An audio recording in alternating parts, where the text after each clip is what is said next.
Welcome you guys. I don't think we have a particularly set agenda for the meeting, but our goals are, one, and primarily to answer any questions that you guys may have about the course, to make sure it's what you expect and want.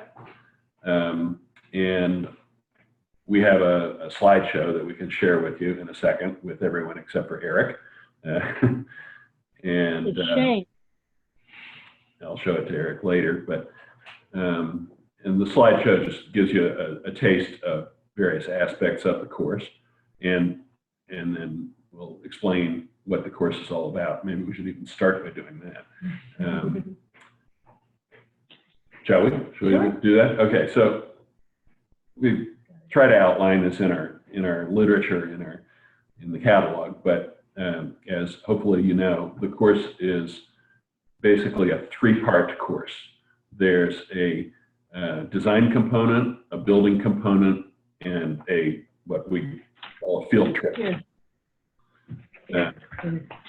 So the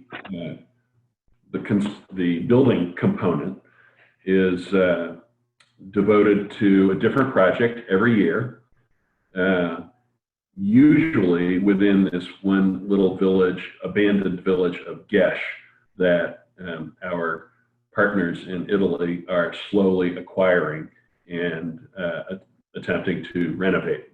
Currently, I think one of the buildings is inhabited full-time. Eventually there'll be more. The village of Gesh has how many? Like 12 buildings in it, something like that. It's a tiny little village that is a walk from the nearest place you can park a car. Anyway, the projects that we've done over the years have included rebuilding the stone roofs on several buildings. We renovated a water-powered mill once. We renovated a small cheese-making structure that was adjacent to a barn. Last year, the project, what was the building that you worked on last year? We worked on a tool storage house beside a bridge that was built in a town called Baceno, which is just north of the village. We've done a vault one year. We did an oven one year. We've done basically some landscaping work as well that we tailored to a particular class. And this year, it looks like the project is the reconstruction of a major wall in one of the oldest buildings in Gesh. So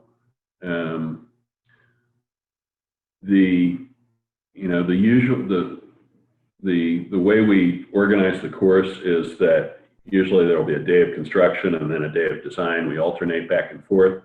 We try to keep a little bit flexible so that we can respond to the weather. If there are a couple of days of rain in a row, we'll devote those to design days. The design component of the course, if you've taken any Yestermeyer courses, you'll be familiar with this, but it requires no prior experience in design, although prior experience is certainly useful. You just move farther along in your development, the more experience you have. But we assume that people coming to the course have no experience, so we give a crash course in how to approach a design problem.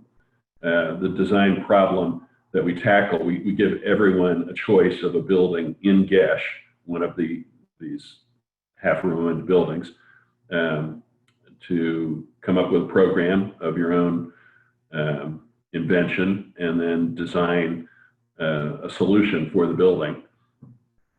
And typically, plans, sections, elevations, maybe some site plan to accompany it. The designs are fanciful. I mean, they're probably not going to be built, although our partners are always interested in seeing the ideas that we come up with, so that the students come up with, so that, who knows, they may be incorporated, but you don't have to stick with reality if you don't want to. One student had an underwater theater, for example, pool on the roof, the glass ceiling, and then all the people would sit below and look up and see people swimming and a movie. So not reality that's one extreme. necessarily, but just fun stuff. But and some people do strict historic recreations, historic redesign and construction of the buildings. So we proceed through, programming, schematic design, a little ways maybe into design development, and all with the target of presenting to the rest of the class at the end of the class. Might have some guests in as well, so that you can see what your compatriots have done, and it requires you to basically get a presentation together so that your idea is more coherent, shall we say. During the design phase, I'm an architect, but Thea will help out as well, and we basically just rotate from desk to desk, critiquing, answering questions, helping you out with whatever stumbling blocks you are running across at the time. We don't use CAD in this course. This is all, we do distribute basically a handheld parallel rule that allows you to draw straight lines, but with pencils. I think the term desk should be used loosely, because we've seen hammocks, picnic tables, basically shade underneath of a fig tree. It's very marginal, but if you do want a desk and a table and a lamp and all that we have all the formal amenities, but students study in Italy according to how they're comfortable, and that might be very different from studio space in an architecture program. So I think with the construction portion of the course, it's similar to the design portion. We don't assume that people have any prior experience or skill, and we tailor, our requests of people to what their abilities are. Obviously, lifting stones can be hard work. We don't crack a whip, if you. I do. Very small. It's just a really tight.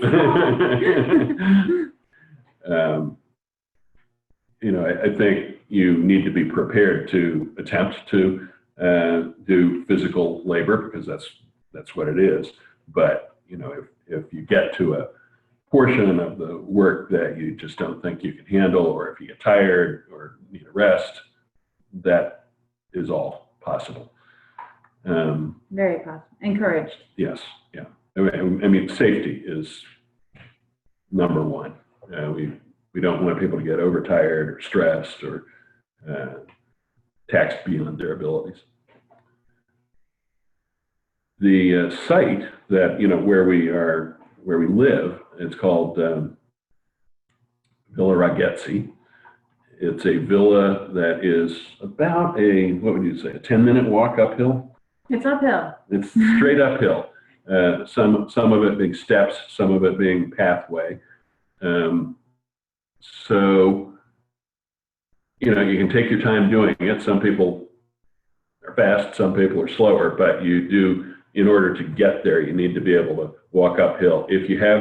When you first get there, obviously you'll have bags, and we do have a zip line for getting. There's a place that you can drive on the other side of a ravine, and we can bring the bags in by zip line. So you don't have to carry heavy bags uphill. We recommend traveling light, backpack. Yeah. You don't need 4 pairs of shoes, probably. No. But you do have to carry the bags out, because the zip line only goes one way. So down. You have to be able to carry the bags downhill. You don't need a car. We have cars there. Ken and Callie have a car. Those are our hosts. So we typically carpool to whatever our job site is. The job sites are, only once has the job site been within walking distance. We work within a fairly small area. Domodossola is the nearest town of any size. And I'd say that everything that the farthest project was probably Bacino, which is a 20-minute drive. Gesh is about a 10-minute drive away from where we stay. So where we stayed is Villa Ragazzi and a couple of renovated farm buildings, barns and whatnot that are pretty well appointed. It's not a 5-star hotel, but it's not camping either. There's indoor plumbing, there's a kitchenette, both in the women's part of the building and in the men's part of the building. There are rooms that are typically, depending on how many people we have, 2 people to a room, but beds, sheets, blankets. It's pretty nice, Pretty nice. Really nice, I would say. We have our meals up at Villa Ragazzi. Callie Marquardt cooks for us. It is vegetarian food. It's delicious. It's a communal meal. We all sit and eat together, usually outside, unless the weather is horrendous, which it almost never is. But I think we might have eaten inside once or twice in 7 years. But it's outside under a canopy, so it's beautiful view from where you're eating. Great food. That's for breakfast and dinner, and then she makes a lunch for us that we take to the job site. All the meals are provided, with the exception of we have one day off where people can do whatever they want to do, travel a little bit. Can't get too far in one day, but you can go to Switzerland if you'd like to. There's a nice train ride, by the way, over to Locarno in Switzerland, which is on the lake. So you're on your own for that meal, for that day, but otherwise everything's provided. So the cost of the course includes everything except getting there. You have to get there on your own. I'm kind of rambling here, kind of stream of consciousness, but in terms of getting there, it's pretty easy. Most people fly into Malpensa Airport, which is in Milan, and from Malpensa Airport, there is something called the Ali bus, which is basically a van that for about $15 takes you to Domodossola. Domodossola is about a 5-minute drive from where you'll be staying, and we will pick you up at the bus station in Domodossola. You can also get to Domodossola by train from Milan or any place else. And obviously you can drive there if you do have a car. If you do the Ali bus, just make sure you have a little bit of cash with you, because you do have to pay for the bus with cash. As I say, it's about 15 euros. And there's an ATM in the airport, so you can pull out euros when you arrive in Europe. It's easiest to do that. Then you don't have to buy them from an American bank, which is expensive. We use our debit cards in the ATM. It's pretty straightforward. There is an ATM near where we're staying. So as I say, you walk uphill to get to the Villa Ragazzi, but down at the bottom of the hill is the town of Crevola, where there's a nice market, there's gelato, there's an ATM, there's a drugstore, pretty much whatever you need. If you happen to not be vegetarian and just can't even abide the idea of not eating meat for 2 weeks, you can buy some great sausages and whatnot at the market at the bottom of the hill. You should show the presentation. Yes, let's do the presentation. Okay, so we will share a screen. We're going to go over here. Do you want to narrate for a while? I can narrate, sure. Okay. How are we gonna do that? Okay. So this is the restored village of Canova, and Ken and Kali have orchestrated the restoration of all of the buildings that you see there, inside and outside. So this village is the model that we use to say how Gesh can look when it's restored, because here is one that was in complete ruin.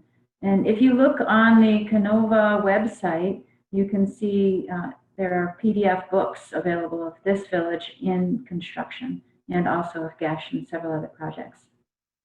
Can you both see this? I know, Eric, you can't. But Sorry, those folks are muted too. So, Should we? unmute. Can you see that, Elizabeth?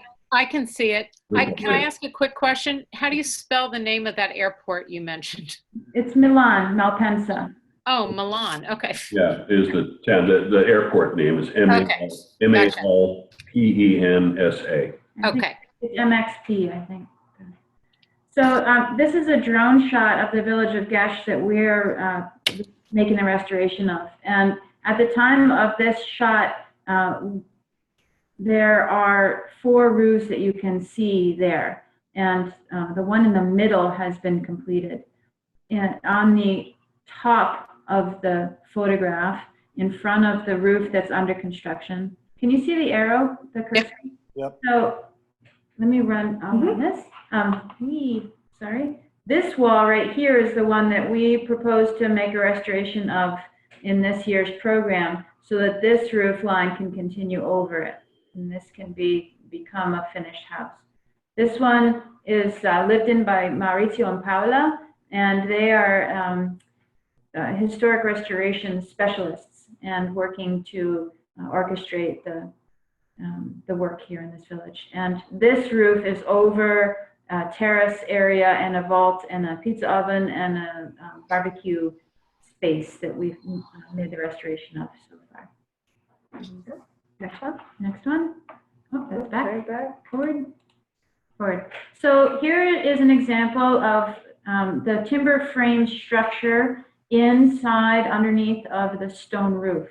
And these are generally always repurposed, reused chestnut timbers. They're quite massive, and they are cut to fit in place. So we'll carry a huge beam of a tree up onto the roof and then cut it while we're up there so that it fits perfectly to the next one beside it. Sometimes we've cut the trees down and used them green, at least on one project. Yes, we did. So is there power there then? Or do you use a generator? Or what are you using? We use a generator.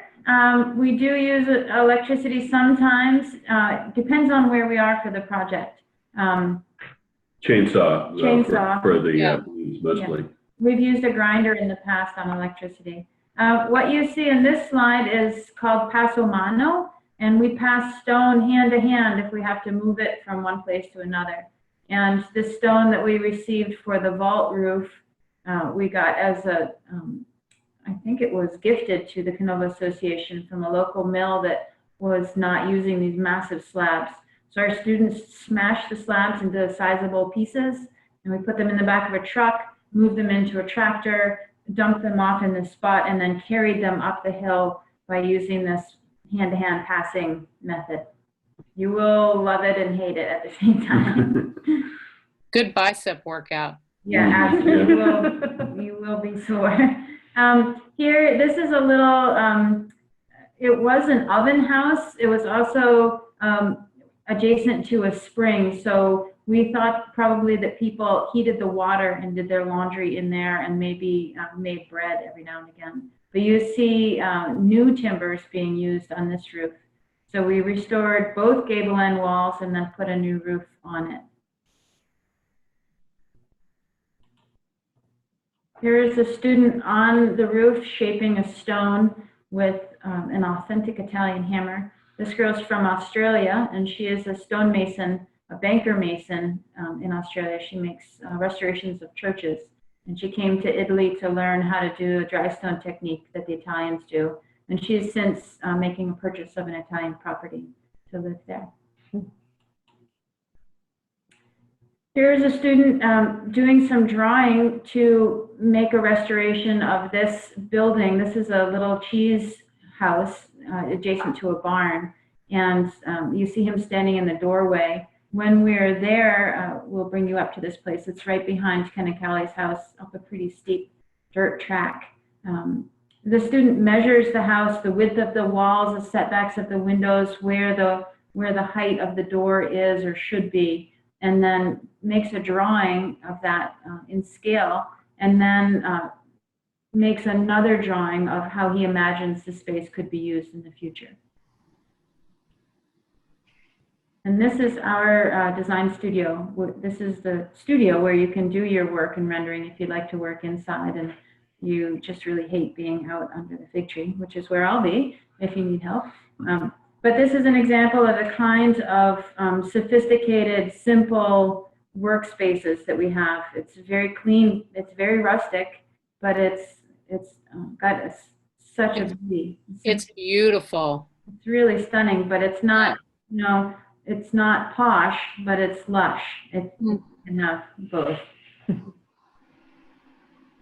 And here's a student making her presentation. She had 3 weeks to work on her project and built a cardboard model and did several different drawings. She is an example of absolute overachieving. I love an architect from India, and she was using. Sorry? You don't have to go out your window. What am I looking at? I don't see anything. You don't see this gross peak? How can you miss? This student's drawings were exceptional, and not everyone will draw at this level. She came in with a high level of skill and artistry. So she's our star student. First class, we were very, very spoiled. One of the things that we do on one of our field trips is to visit Lino Rossini, and he is making a restoration of the great cathedral in Milan, the Duomo Milan. And so he takes an original piece of rotten marble and traces it exactly and makes it in a brand new piece of marble. And then those stones are carried down to the cathedral and replaced on the roof. So on your day off, it's possible to go there to the cathedral, go up on the roof and see the work you had seen maybe the day before in this Rossini studio. What's interesting about this whole area, the Ossola Valley, is that it's really the source of all the marble that is used on the Duomo and other structures in Milan. And although we're basically up in the mountains, but the river that's down in the bottom of the valley connects to Lago Maggiore, which is the large lake north of Milan. And then there was a system of canals that linked Lago Maggiore with Milan. So you could actually float stones from the quarries in this area down to Milan. And the quarry that the Duomo is quarried from is still active, and all this stone that Lino's using still comes from that quarry. Here, this is an example of a tour day. This is Ken standing, he's our host. He's an expert in historic restoration and preservation. And this is a group of students and the teacher making question and answer time in this ancient village so that they can understand some of the aspects. You can see stone roofs. The roof right behind them has been restored, but the one in front of them has not been. So in making a comparison of style and technique, we're able to replicate the old style in a modern way so that the buildings have an authentic feel, but also the modern livability and expectations that we have for heating and cooling and water inside the house. In the old days, they had a sort of a overhanging closet that would be outside with a hole in the bottom, and that was the bathroom. And people don't do that these days, usually. Here you see some stone splitting. And each of the students is encouraged to split stone. And this kind is called gneiss. It's a granite type. And these are typical kinds of material that are used in house construction in the modern day and in the ancient times. So we'll take huge slabs of stone and cut them into slices so that we can make them into shingles for the roof. We don't do the work as part of the class. We sample how it would be to do it. Unless you really are good at it and you want to stay, this guy's name is Giampiero, and he will love to have you stay and split stone all day. Because then he I bet doesn't. he would. This is a marble quarry. They are harvesting marble for carving and for kitchens and for house construction all over the world. And this quarry is an active quarry. There are many active quarries in the region, and it's one that we can explore and take sample pieces home from. And this is the view of the mountains from the villa that we stay at. This is the from the position of the terrace where we eat our meals. You see palm trees. It's a very warm climate. It's very dry. There's lizards and scorpions and all sorts of warm weather things there. And if it snows, it stays very much like in Boulder. During the day, it might be very, very sunny and the snow melts. And so it's not a horrible, long, dark winter. You see how lovely and lush and almost tropical it is. Those buildings in the background a little bit to the left are the buildings that the students and teachers stay in. So as Thea said, this picture is from the villa where we eat, and a 2-second walk down to those other buildings is where the, shall we say, dormitory and studio space and kitchenette is for, late night snacks and whatnot. And maybe while we're on it, we should say in terms of weather, generally it is sunny and warm here, but it can get cool in the evenings. So, you should bring a windbreaker and maybe a sweater so you can stay warm. It can rain, so you should have some rain gear.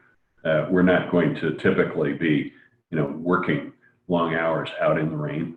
If it's a real rainstorm, we'll come in and work.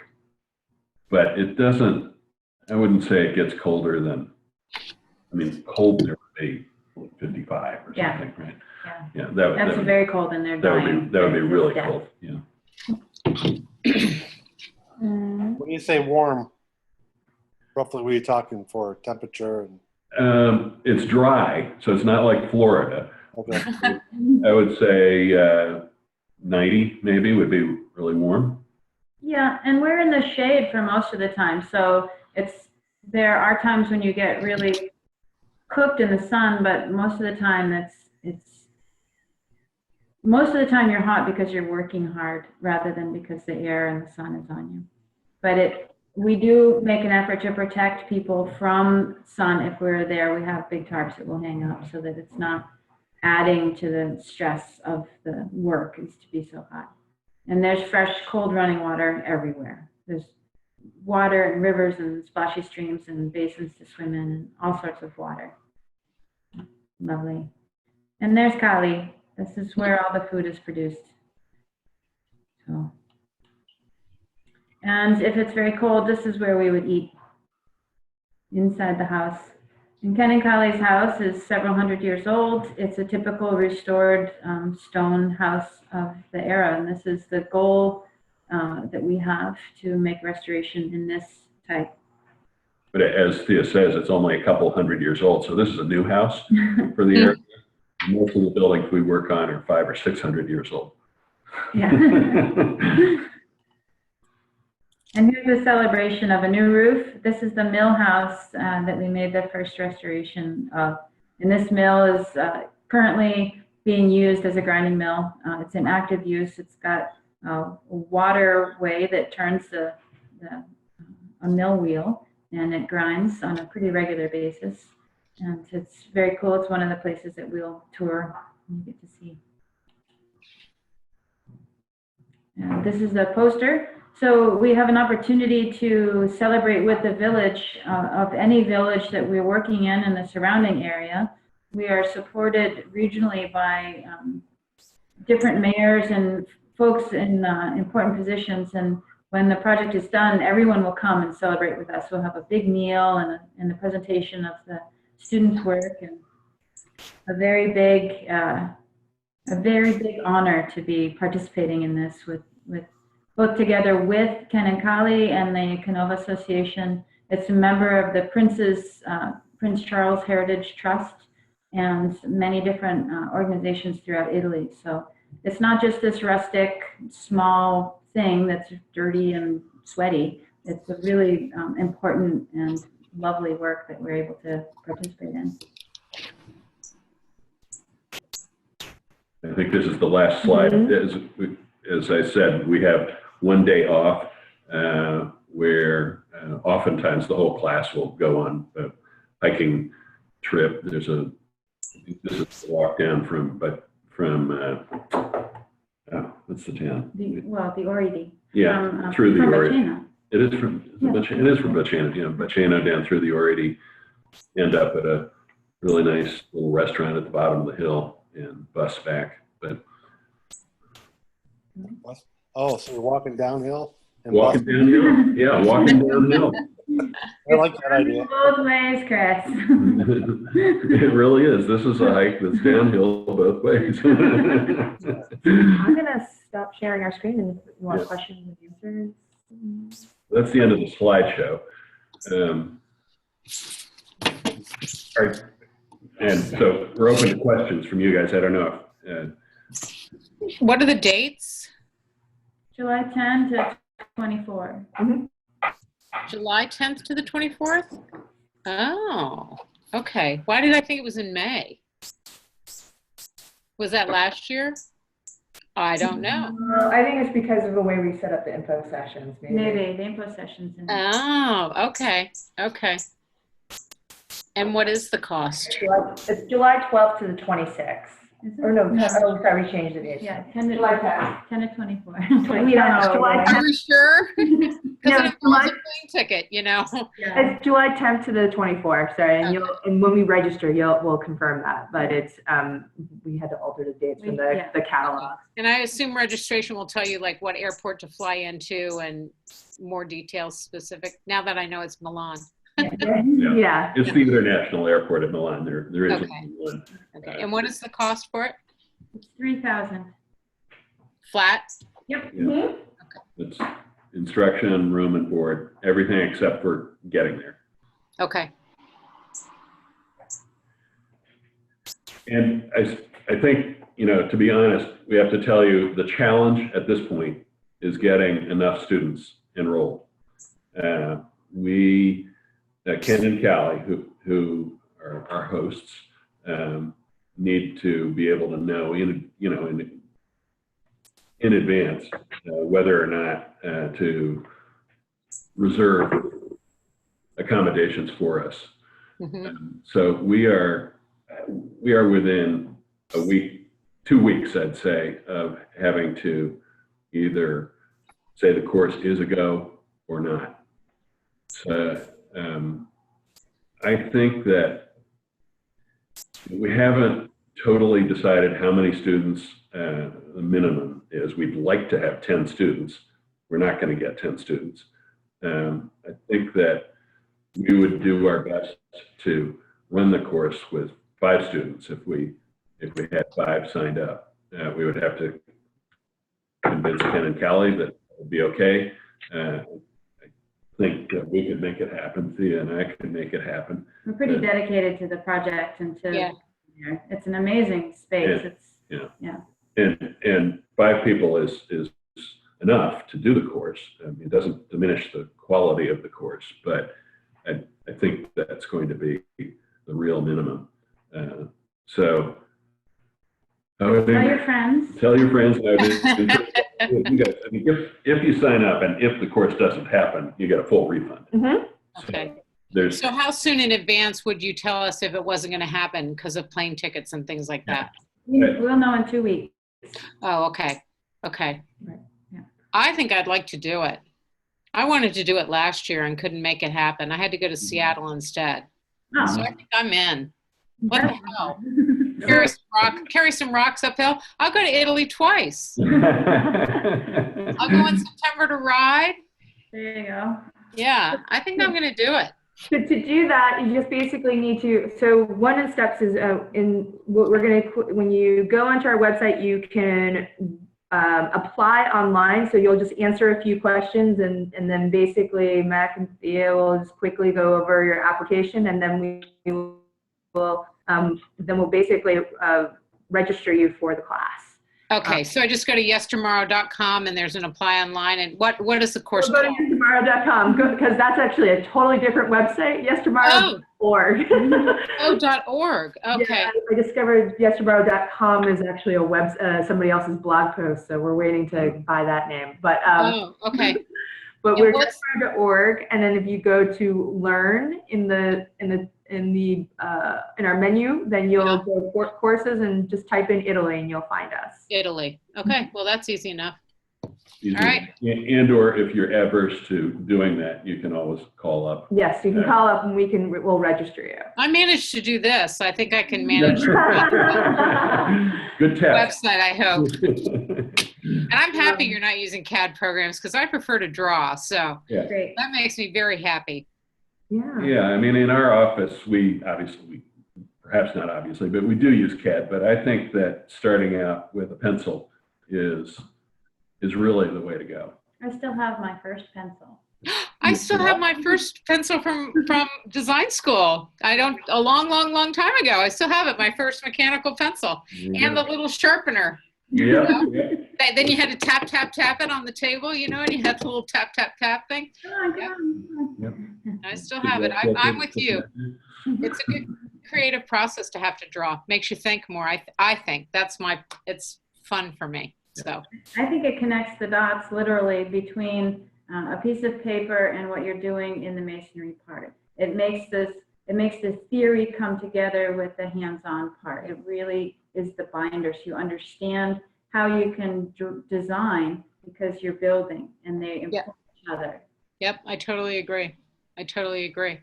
Super. Well, okay, you got one. Yay!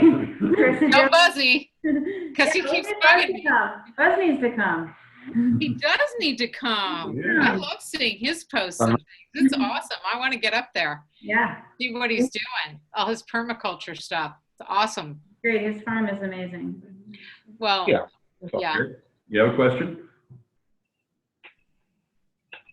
Or Chris? The question I have, so I'm definitely planning on doing it, but I'm a little concerned about, I know typically you do not need visas for Italy. Mhm. Do we know what's going on with, this current administration and the whole spinning kind? I don't think there's any problem getting to and from Europe.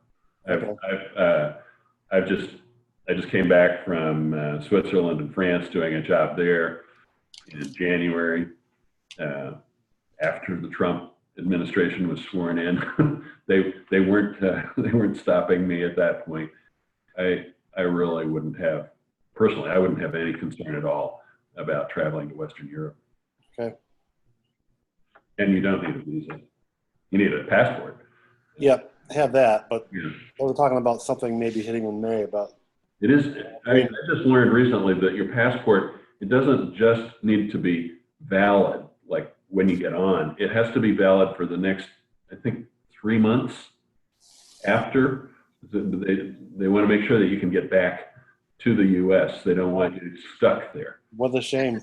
Yeah, I was going to say, that's assuming you want to come back. Yeah, right. Yeah. Well, no, I think it might be the country that you're going to, like Italy. They want to make sure that you can return where you came from.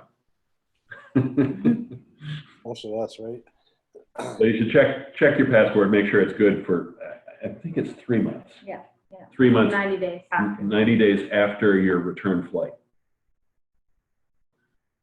Don't buy any, unless you're going to Italy anyway, don't buy your plane tickets until we confirm that the course is going to happen, which will happen within the next couple of weeks. Okay. But in the meanwhile, do apply on our website. So then that way that's the only reason we'll be able to make the call on cancellation. So you need to apply first so that we can have numbers to make that decision. Do you have anybody in there that you have the money for already? That's firm? Yeah. Okay. Mhm. You're close. And as we said, there's no risk on your part. If you Right. do sign up and the course doesn't happen, you'll get a full refund. But we can't say the course is going to happen until we get people signed up. Understand. That would be disappointing. Okay. Oh. I'm just kidding, but, Yeah. Eric, do you have any questions? No, I'm listening intently, and I'm looking forward to seeing the slideshow with you. Yep, we'll do. Definitely. Let's get together. So we'll actually have, I may- we're recording this session, so basically we'll share the recording with you, and if you want to share with your friends, that'd be great to get them signed up. But if you have any further questions, Mac and Thea are available, via email and also by phone if you have further questions. If you just direct it to, if you have specific questions, you can email me, and what my email address is mieko@yestomorrow.org. I'm the program director. My name's Mieko, and I will make sure to redirect those questions to Mac and Thea, and they should be able to respond. Great. Super. Thank you, guys. Thank you. Oh, you're muted. I You're muted. Wait. Now you're on mute. have a question when she gets unmuted. Oh, great. I'm muted. What's your Oh, question, you're Thea? muted, Elizabeth, I think on your end. I can't hear you. Sign language. Okay. Never mind. That's all right. What were you saying, Christopher? Lip reading. Do you have a recommendation like cell phones? Do you normally bring yours over with you and get the international travel plan, or do you rent? They have Wi-Fi at the house. Yeah. So the things that your phone can do on Wi-Fi, you can still do with your normal phone if you have a Wi-Fi phone. Oh, okay. So just put it I in don't get a there. cell plan. Mac usually does, and I'm desperate to find Wi-Fi signal, and he's just making casual phone calls wherever he can. Yeah, I have an AT&T plan. I use my regular phone. I sign up for whatever their, For you 1 month. sign up for a 1 month deal. Yep. Okay.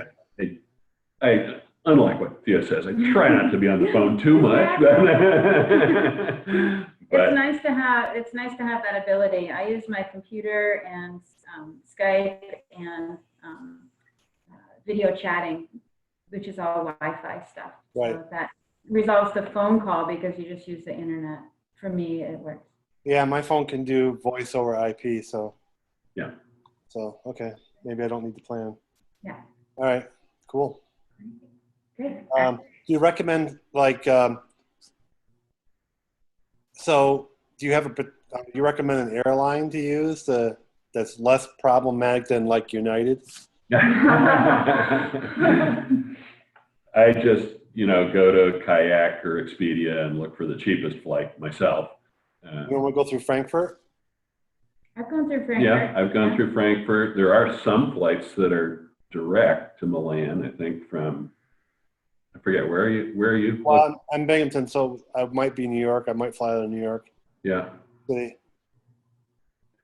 Okay. I don't have any particular recommendations. Hunt around, find the best thing. You're headed to Milan International Airport, which is called Malpensa. And if the course is going to run, we will send you specific instructions on how to find the Ali bus. You have to get a reservation for it, which you do online. It's very easy. That's just to make sure you have a place. We'll send you a link to that too. van. So you don't. Yeah. So as far as less travel stress, so the last day of the course, I mean, you said on the thing you can stay for breakfast. How long does it take to get from where we're going to be to like Milan? About an hour and a half. Okay, so you could plan an afternoon flight out and probably not any Yep. travel stress. Yeah, Or when if you want, get the bus or the train down, and you could, if it was an evening flight, you could check out Milan and then go yeah, back I'm gonna actually book an extra day on either end just to do that anyway. to do that. There- It's nice. There are also some nice hotels in Domodossola if you either want to get there before the course or stay after the course. Let us know, and we can set you up in a place there. Normally, you'd be able to stay at the Villa Ragazzi for obviously whatever their nightly fee is, but I think they have a course starting immediately after hours. So that's probably not possible, but Domodossola is a nice town. Worth spending a day there. We're spending a day there? I think it is.